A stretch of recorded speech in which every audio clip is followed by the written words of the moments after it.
न्याय और वैशेषिक, सांख्य मैंने पढ़ाया था, योग के विषय में मैंने आप लोग को नहीं पढ़ाया था क्योंकि योग क्या है, आप योग दर्शन का एक अलग यूनिट है तो उसमें आप सारी चीजें उनसे रिलेटेड पढ़ लेंगे, इसलिए योग दर्शन के विषय में हमने ज्यादा चर्चा नहीं की थी, बट सांख्य के विषय में की थी। और फिर उसके बाद हमने न्याय और वैशेषिक दर्शन जो है वो हमने देख लिया है। अब हम देखने जा रहे हैं मीमांसा दर्शन, ठीक है। तो मीमांसा और वेदांत दर्शन जो है वो एक साथ चलते हैं। जैसा कि फर्स्ट डे जब मैंने आप लोगों को इंट्रोडक्शन में बताया था, इंट्रोडक्शन जब कराया था उस समय बताया था कि हमारे जो मीमांसा और वेदांत दर्शन है वही पूर्णता क्या है, वेद पर आधारित है, ठीक है। वैसे तो आस्तिक दर्शन में जो हमारे षट दर्शन आते हैं, सांख्य, योग, न्याय, वैशेषिक, मीमांसा, वेदांत, लेकिन पूर्णतः वेद पर आधारित जो दर्शन है वो क्या है, मीमांसा और वेदांत दर्शन है। बाकी के जो 4 दर्शन है, योग, सांख्य, न्याय और वैशेषिक, इनका वेद को मानते हुए भी इनका अपना स्वतंत्र मत है, ठीक है। ये सारी चीजें हमने देखा था। तो अब हम देखने जा रहे हैं मीमांसा दर्शन और वेदांत दर्शन के विषय में, इसके बाद हम देखेंगे।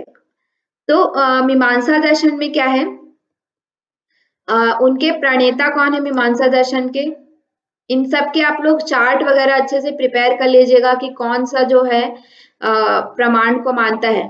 चलिए अभी आप बता सकते हैं न्याय और वैशेषिक कितने कितने प्रमाण मानते हैं, न्याय कितने प्रमाण मानता है,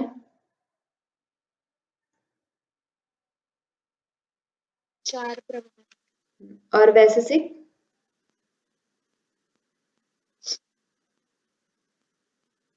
वैशेषिक दर्शन कितने प्रमाण मानता है,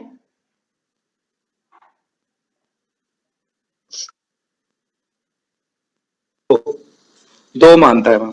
हाँ 2, ठीक है। कौन कौन से, प्रत्यक्ष और अनुमान। और न्याय दर्शन जो है वो 4 प्रमाण मानता है, प्रत्यक्ष, अनुमान, उपमान और शब्द, ठीक है।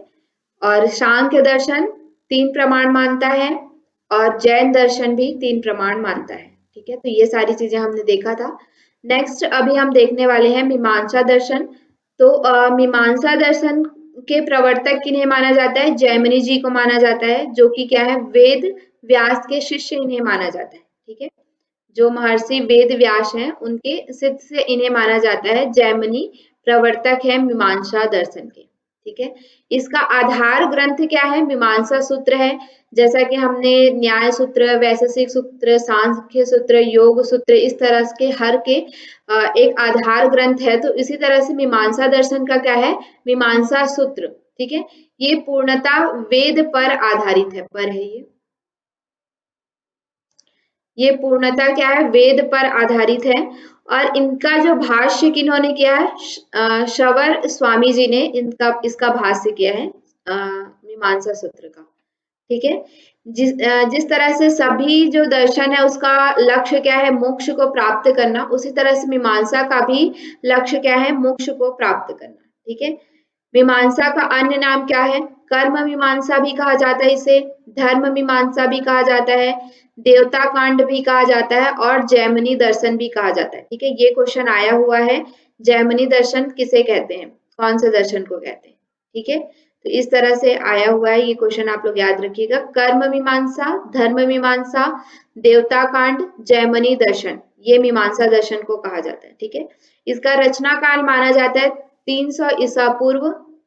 कुल अध्याय जो ये मीमांसा सूत्र है उसमें कुल अध्याय 16 हैं, और इसका जो आधारभूत वेद है, ठीक है, ये याद रखिएगा, मीमांसा दर्शन का आधारभूत वेद किसे माना जाता है, यजुर्वेद को, ठीक है। मीमांसा दर्शन का आधारभूत वेद क्या है, यजुर्वेद, क्लियर है। हाँ जी, हम पूर्व मीमांसा के बारे में आपकी आवाज में क्लियर नहीं आ रही, सॉरी। मैम पूर्व मीमांसा के बारे में पढ़ रहे हैं क्या हम अभी, हाँ हाँ, या फिर मीमांसा दर्शन, पूर्व मीमांसा और वेदांत को उत्तर मीमांसा ये भी कहते हैं।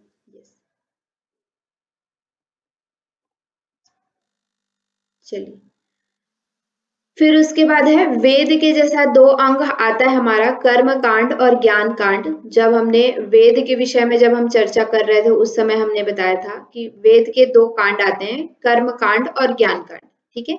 तो जो कर्म कांड है वो क्या है, वेद के कर्म कांड की मीमांसा करना, मतलब जो भी उसमें कर्म के विषय में जो बात की गई है उन सब की जो मीमांसा करता है या उन सब के विषय में जो विस्तृत चर्चा करता है वो क्या है, मीमांसा दर्शन है। ठीक है, इसलिए इसे क्या कहा जाता है, मीमांसा कहा जाता है या फिर कर्म मीमांसा भी इसे कहते हैं। ठीक है, क्योंकि ये वेद के कर्म कांड का, वेद के अंदर दो कांड आते हैं, कर्म कांड और ज्ञान कांड। तो वेद के कर्म कांड की ये क्या करता है, विस्तृत मीमांसा करता है या उनके विषय में विस्तृत चर्चा करता है, इसलिए इसे कर्म मीमांसा कहा जाता है। ठीक है, उसके बाद ज्ञान मीमांसा या ज्ञान कांड। तो ज्ञान कांड क्या होता है कि ज्ञान कांड की मीमांसा करना। ठीक है, ये दर्शन है, ज्ञान कांड की मीमांसा करना मतलब वेद का जो ज्ञान कांड आता है, ज्ञान भाग जो आता है उसके विषय में जिसमें चर्चा होती है उसे हम क्या कहते हैं, वेदांत कहते हैं। इसलिए वेदांत को ज्ञान मीमांसा भी कहा जाता है। ठीक है, चलिए, तो जैसा हमने और संप्रदाय देखे थे, न्याय दर्शन के संप्रदाय बता सकते हैं उनके कौन कौन से दो संप्रदाय हैं? न्याय दर्शन के दो संप्रदाय,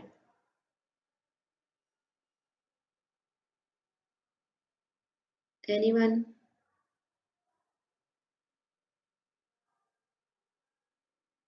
नहीं याद है। न्याय दर्शन के दो संप्रदाय हैं, प्राचीन न्याय और नव्य न्याय। ठीक है, प्राचीन, हाँ बोलिए। मैम यही बोल रहा था, प्राचीन न्याय नव्य न्याय। प्राचीन न्याय को किन्होंने लिखा है? न्याय दर्शन के प्रवर्तक कौन है? पक्षपात गौतम। गौतम जी। ठीक है, और नव्य न्याय के प्रवर्तक माने जाते हैं गंगेश उपाध्याय को। ठीक है, तो उसी तरह से मीमांसा दर्शन के भी दो संप्रदाय हुए, दो अलग अलग भाग हुए। ठीक है, तो एक क्या है, भट्ट संप्रदाय कहा जाता है, जिसे कौन लिखते हैं, कुमारिल भट्ट। और दूसरा होता है मिश्र संप्रदाय, जिसके प्रवर्तक कौन है, प्रभाकर मिश्र। ठीक है, तो यहाँ से ही इसमें से क्वेश्चन बनता है, इसको आप लोग याद रखिएगा। यहाँ पे मीमांसा दर्शन के दो संप्रदाय आते हैं, कुमारिल भट्ट के द्वारा भट्ट संप्रदाय और प्रभाकर मिश्र के द्वारा मिश्र संप्रदाय। ठीक है, तो इन्हीं के विषय में अब हम आगे देखेंगे। मुख्यतः आप देखेंगे मीमांसा दर्शन में तीन तरह के आपको विचार मिलेंगे। वैसे हर दर्शन में होते हैं प्रमाण विचार, तत्व विचार और धर्म विचार, लेकिन किन्हीं किन्हीं दर्शनों में, जैसे कि हमने वैशेषिक में देखा कि उनमें पदार्थ के विषय में विस्तृत चर्चा मिलती है। ठीक है, न्याय में जो है वो प्रमाण के विषय में विस्तृत चर्चा मिलती है, लेकिन मीमांसा दर्शन में तीनों जो है, प्रमाण विचार, तत्व विचार और धर्म विचार, इन तीनों के विषय में विस्तृत चर्चा मिलती है। ठीक है, तो सबसे पहले हम देखते हैं प्रमाण विचार। मीमांसा दर्शन के प्रमाण विचार में जैसा कि हमने देखा कि दो संप्रदाय हैं, इसलिए यह दो तरह के प्रमाण के बारे में चर्चा मिलती है। ठीक है, जैसे कि कुमारिल भट्ट जी ने क्या है, 6 प्रमाण यहाँ पे माने हैं। ठीक है, मीमांसा दर्शन में कुमारिल भट्ट जी ने 6 प्रकार के प्रमाण माने हैं और प्रभाकर मिश्र जी ने यहाँ पे 5 प्रकार के प्रमाण को माना है। ठीक है, छठवां जो प्रमाण है हमारा अनुपलब्धि, उसे प्रभाकर मिश्र जी ने नहीं माना है। ठीक है, इसको आप लोग याद रखिएगा, ये क्वेश्चन पूछा जाता है। प्रभाकर मिश्र के अकॉर्डिंग कितने प्रमाण हैं और कुमारिल भट्ट के अकॉर्डिंग कितने प्रमाण है, इस विषय में यहाँ पे पूछा जाता है। ठीक है, तो कुमारिल भट्ट जी ने 6 प्रमाण माने हैं। पहला क्या है, प्रत्यक्ष, अनुमान, उपमान और शब्द। यहाँ तक तो हमने पढ़ लिया है, इन सभी प्रमाणों के विषय में हम जानते हैं। नेक्स्ट यहाँ पे दो अन्य प्रमाण माने जाते हैं, अर्थापत्ति और अनुपलब्धि। ठीक है, दूसरा दो अन्य प्रमाण यहाँ पे क्या है, अर्थापत्ति और अनुपलब्धि। और यहाँ पे जो 4 आपके प्रमाण है, प्रत्यक्ष, अनुमान, उपमान और शब्द, इन चारों के विषय में हम पढ़ते हैं। नेक्स्ट ये एक और प्रमाण मानते हैं अर्थापत्ति को, लेकिन अनुपलब्धि जो प्रमाण है जो कुमारिल भट्ट जी ने माना है, उसे प्रभाकर जी नहीं मानते। ठीक है, तो ये 6 तरह के प्रमाण आपके मीमांसा दर्शन में आते हैं, जिसमें से 2 संप्रदाय हैं। दोनों में से एक जो संप्रदाय है वो 6 प्रमाण को मानता है और दूसरा संप्रदाय सिर्फ 5 प्रमाण को ही मानता है। ठीक है, लेकिन अगर आपसे बिना ऐसे पूछा जाए कि मीमांसा दर्शन में कितने प्रमाण हैं, सिर्फ यही पूछा जाए तो मीमांसा दर्शन में 6 प्रमाणों की चर्चा की गई है, तो इसको आपको 6 प्रमाण ही लिखना है। ठीक है, अगर आपको बिना किसी इस तरह के संप्रदाय के पूछा जाए कि कुमारिल भट्ट या प्रभाकर मिश्र कहे बिना अगर आपसे पूछा जाता है कि मीमांसा दर्शन में कितने प्रमाण हैं, तो वहां पे आपको 6 प्रमाण का ही उल्लेख करना है। चलिए, तो नेक्स्ट आज हम देखते हैं प्रत्यक्ष प्रमाण के विषय में। ये सारी चीजें हम पढ़ चुके हैं लगभग, इसमें कुछ भी नया उतना नहीं है। ठीक है, जो हमने, अगर आपने न्याय दर्शन के प्रमाण के विषय में अच्छी तरह से पढ़ा है तो बाकी के जो यहाँ पे प्रमाण है उसमें आपको कोई कंफ्यूजन ज्यादा नहीं होगा, क्योंकि वही चीजें यहाँ पे बताई गई। ठीक है, तो प्रत्यक्ष में ये कहते हैं कि प्रत्यक्ष ज्ञान वह है जिसमें विषय की साक्षात प्रतीति हो। ठीक है, जो हम, जैसा कि हमने न्याय दर्शन में देखा था कि इंद्रिय सन्निकर्ष ज्ञानम, ठीक है, जिसमें इंद्रियों के द्वारा विषयों का क्या हो, सन्निकर्ष हो, या विषयों का हमें क्या हो, प्रतीति हो। ठीक है, तो उसी तरह से यहाँ पे भी बोला जाता है कि जब हमें प्रत्यक्ष ज्ञान तब होता है जब हमें विषयों का, किसी भी प्रकार के विषयों का ज्ञान क्या है, साक्षात्कार हो, विषयों का ज्ञान साक्षात रूप में हो, तो उसे हम क्या कहते हैं, प्रत्यक्ष ज्ञान कहते हैं। ठीक है, जैसे कि प्रतीति प्रत्यक्ष, जिससे हम प्रतीति यानी कि साक्षात प्रतीति जिसकी हो उसे हम क्या कहते हैं, प्रत्यक्ष कहते हैं। तो यहाँ पे एक है कि कुमारी भट्ट और प्रभाकर मिश्र दोनों ने ही 5 बाह्य इंद्रियां, जो हमारे आंख, कान, नाक, जीवा और त्वचा, और एक आंतरिक इंद्रिय मन को माना है, और इन्हीं के द्वारा इन्होंने प्रत्यक्ष को समझाने की कोशिश की है। ठीक है, तो कुमारी भट्ट और प्रभाकर दोनों का ही जो मत है वो प्रत्यक्ष के विषय में क्या है, समान है। ठीक है, मतलब कि दोनों प्रत्यक्ष के विषय में एक ही मत रखते हैं। तो यहाँ पे वो निर्विकल्प और सविकल्प प्रत्यक्ष के विषय में बताते हैं। ठीक है, ये पढ़ा है क्या हमने, निर्विकल्प और सविकल्प प्रत्यक्ष,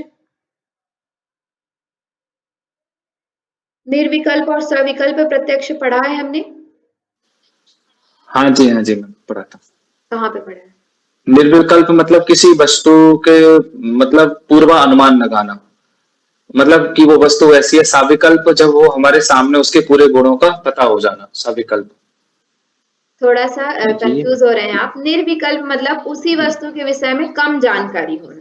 ठीक है, पहली बार, हाँ, कम जानकारी, जी। फिर दूसरी बार जब हम उसके बारे में संपूर्ण ज्ञान हो जाना, जी। जब हमें उसके विषय में पूरा ज्ञान हो जाता है तो वो क्या है, सविकल्प ज्ञान। तो उसी तरह से यहाँ पे भी कहते हैं प्रत्यक्ष ज्ञान की पहली अवस्था है जिसमें विषय की प्रतीति मात्र होती है। ठीक है, विषय के बारे में हम थोड़ा सा जानते बस हैं। ठीक है, इस अवस्था में वस्तु के अस्तित्व मात्र का आभास होता है, उनके पूर्ण गुणों का हमें आभास नहीं हो पाता। ठीक है, केवल हम देख पाते हैं, समझ पाते हैं कि हाँ, जैसे कि आप नींद से उठते हैं, आपके सामने कोई चीज आती है तो आप सिर्फ उसको देख पाते हैं। ठीक है, वो क्या है, कैसा है, कौन है, इसके विषय में हमें जानकारी प्राप्त उस समय नहीं हो पाती, तो वो क्या होता है, निर्विकल्प ज्ञान होता है। ठीक है, जब हमें किसी वस्तु के विषय में थोड़ा ही ज्ञान हो पाता है या उस विषय मात्र की बस प्रतीति हो पाती है, उनके गुणों के विषय में जब हम प्रत्यक्ष नहीं कर पाते उस समय, तो उसे हम क्या कहते हैं, निर्विकल्प ज्ञान कहते हैं। और उसके बाद जो सविकल्प ज्ञान है वो क्या होता है, प्रत्यक्ष ज्ञान की दूसरी अवस्था होती है, सेकंड अवस्था, जिसमें क्या होता है, इसमें हम वस्तु के स्वरूप और उसके आकार प्रकार का पूरी तरह से हम क्या कर लेते हैं, ज्ञान कर लेते हैं। ठीक है, कि वो वस्तु क्या है, उसके गुण क्या है, उसका आकार क्या है, उसका प्रकार क्या है, वो सारी चीजें हम क्या कर लेते हैं, ज्ञान में या हमारे अवगत में जो आ जाती हैं, तो वही वस्तु क्या हो जाता है, उसका सविकल्प ज्ञान हो जाता है। ठीक है, तो ये हमने जब न्याय दर्शन पढ़ा था तो न्याय दर्शन में प्रत्यक्ष के अनेकानेक प्रकार बताए गए थे, लौकिक, अलौकिक, इस तरह से। ठीक है, तो 3 बहुत सारे उसमें डिफरेंशिएशन किया गया था, लेकिन मीमांसा दर्शन में प्रत्यक्ष प्रमाण में केवल 2 ही भेद बताए जाते हैं, 2 ही अवस्थाएं बताई जाती हैं। पहला क्या है, निर्विकल्प, दूसरा क्या है, सविकल्प। ठीक है, बाकी जो हमने पढ़ा था वो यहाँ पे नहीं बताया जाता है। नेक्स्ट हमारा अनुमान प्रमाण है। ठीक है, तो जब हम न्याय दर्शन पढ़ रहे थे तो वहां पे अनुमान के भी अलग अलग प्रकार थे, प्राचीन, नव्य और मनोवैज्ञानिक आधार पर। प्राचीन में कितने प्रकार थे? प्राचीन में कौन कौन से प्रकार आते थे प्राचीन न्याय में?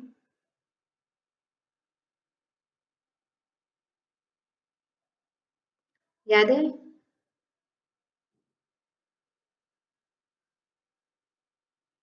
पूर्ववत, शेषवत और सामान्यतो दृष्ट, ऐसा पढ़ा था। जी जी मैम। ठीक है। पढ़ और नव्य न्याय में केवल अन्वयी, केवल व्यतिरेकी और अन्वय व्यतिरेकी, ऐसा पढ़ा था। फिर एक मनोवैज्ञानिक आधार से हमने यही पढ़ा था, स्वार्थानुमान और परार्थानुमान। ठीक है।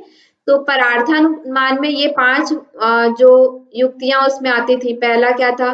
प्रतिज्ञा, हेतु, उदाहरण, पंच अवयव वाक्य भी इन्हें कहते हैं, उपनयन और निगमन। ठीक है। ये 5 वाक्य हमारे किस में आते थे? परार्थानुमान के अंतर्गत हमने पढ़ा था न्याय दर्शन में। ठीक है। लेकिन मीमांसा दर्शन क्या करता है? परार्थानुमान में प्रथम या अंतिम 3 को ही मानता है। ठीक है। पहले या अंतिम 3 को ही ये मानता है परार्थानुमान में, और ये कहता है कि स्वार्थ अनुमान में किसी भी अवयव की आवश्यकता नहीं होती है। ठीक है। यहाँ पे डिफ्रेंसिएशन समझिएगा। न्याय दर्शन में स्वार्थानुमान के अंतर्गत 3 वाक्य आते थे। ठीक है। उसमें भी या तो हम प्रथम 3 वाक्य या अंतिम 3 वाक्य को ले सकते थे। स्वार्थानुमान के अंतर्गत 3 वाक्य आते थे और परार्थानुमान के अंतर्गत कितने आते थे? 5 वाक्य आते थे। ठीक है। लेकिन मीमांसा दर्शन में परार्थानुमान में 3 वाक्य को लिया गया है। ठीक है।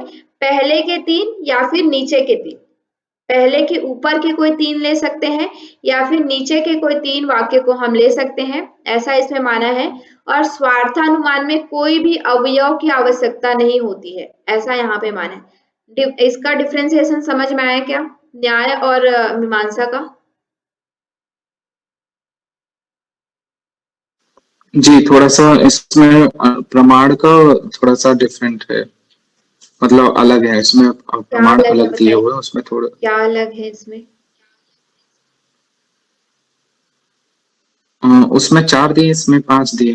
नहीं नहीं नहीं नहीं, उसमें भी हमने क्या दिए? स्वार्थ और परार्थ पढ़ा था, याद है ना आपको? स्वार्थ और परार्थ अनुमान उसमें भी पढ़ा था। स्वार्थानुमान, परार्थानुमान। पढ़ा था। जी हाँ हाँ, जी जी। हाँ, तो परार्थानुमान को हमने क्या कहा था वहां पे? पंच अवयव वाक्य, 5 वाक्य उसमें होते हैं, ऐसा कहा था। हेतु और ऐसा जो उदाहरण ऐसा हाँ, ना। ये पूरे 5 वाक्य आते हेतु थे, उदाहरण, प्रतिज्ञा, हेतु, मतलब उसमें जो उपनय और मतलब हाँ हाँ हाँ पढ़ा था, जिसमें मतलब धुआं।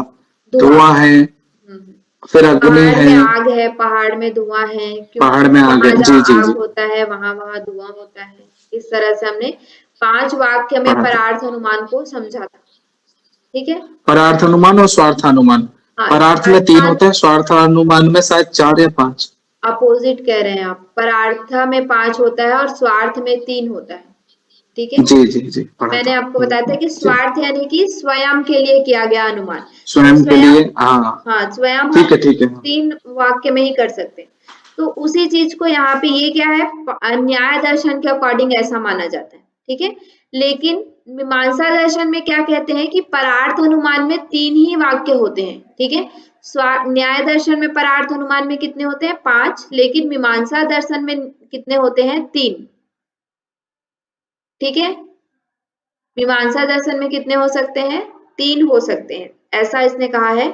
और स्वार्थानुमान में कोई भी नहीं होता है, कट, यहाँ पे एक भी अवयव नहीं होता है, ऐसा इसमें कहा गया है। क्लियर है? अभी क्लियर है क्या? जी मैम। ठीक है। ये आप लोग नोट कर लीजिएगा, परार्थ और स्वार्थ दोनों में क्या डिफरेंस है न्याय और मीमांसा दर्शन में। ठीक है। उसके बाद नेक्स्ट लास्ट हम एक और देखते हैं, उपमान प्रमाण। तो उपमान प्रमाण भी वही होता है, उपमान जैसे हमने उसमें भी देखा था कि उसी तरह का कोई हमने अन्य वस्तु देखा है और उसी के जैसा कोई दूसरा वस्तु देखा तो हमें समझ में आता है कि हाँ ये क्या है, उस तरह का कोई वस्तु है, ऐसा हमें समझ में आता है। ठीक है, जैसे कि देखिए मीमांसा के अनुसार उपमान अनजन्य ज्ञान तब होता है जब हम पहले देखी हुई वस्तु के समान सी वस्तु को देखकर यह समझ सकते हैं कि यह स्मृत वस्तु प्रत्यक्ष वस्तु के समान है। ठीक है, मतलब मान लीजिए आपने एक 4 पैर वाला कोई जानवर आपने देखा है। ठीक है, 4 पैर वाला आपने कोई जानवर देखा है, फिर आप कोई अन्य जानवर, ये जानवर नहीं है, मान लीजिए आपने बैल को देखा है 4 पैर वाले और फिर आप गाय को देख रहे हैं।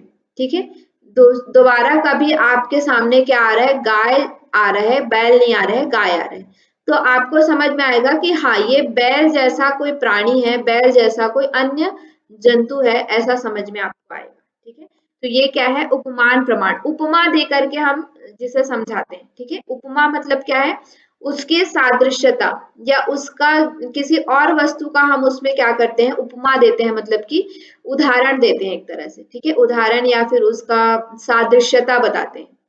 क्लियर है? जैसे मोस्टली हमारा जो गाना वगैरह जो बनता है, सॉन्ग वगैरह, उसमें इतने सारे उपमा रहते हैं। ठीक है, आप लोगों ने सुना भी होगा, बहुत सारे ऐसे सॉन्ग होते हैं जैसे भगवान के मतलब कि गंगा माँ के विषय में कहा जाता है कि उनके बाल जो हैं वो कैसे हैं कि उनके मतलब कि जो केश है वो लहरा रहे हैं सागर की तरह। ठीक है, इस तरह से उसमें बहुत सारे उपमा दिया जाता है, मतलब कि उनका सादृश्यता बताया जाता है ताकि हम उसका क्या कर सके, एक तरह से कंपेयर कर सके। जो पोएट्री वगैरह रहती है, जो पोयम वगैरह रहता है, उसमें भी आप देखते हैं कि नेचर को अलग अलग चीजों से या जो हमारी प्रकृति है उसे अलग अलग चीजों से उसकी उपमा दी जाती है। ठीक है, उसके मतलब ऐसा लग रहा है कि इसके जो हवाएं चल रही हैं तो बाल लहरा रहे हैं, इस तरह से मतलब बहुत सारे उपमा जो दिया जाता है। ठीक है, तो इसे हम क्या कहते हैं, उपमान प्रमाण कहते हैं। क्लियर है? Yes ma'am.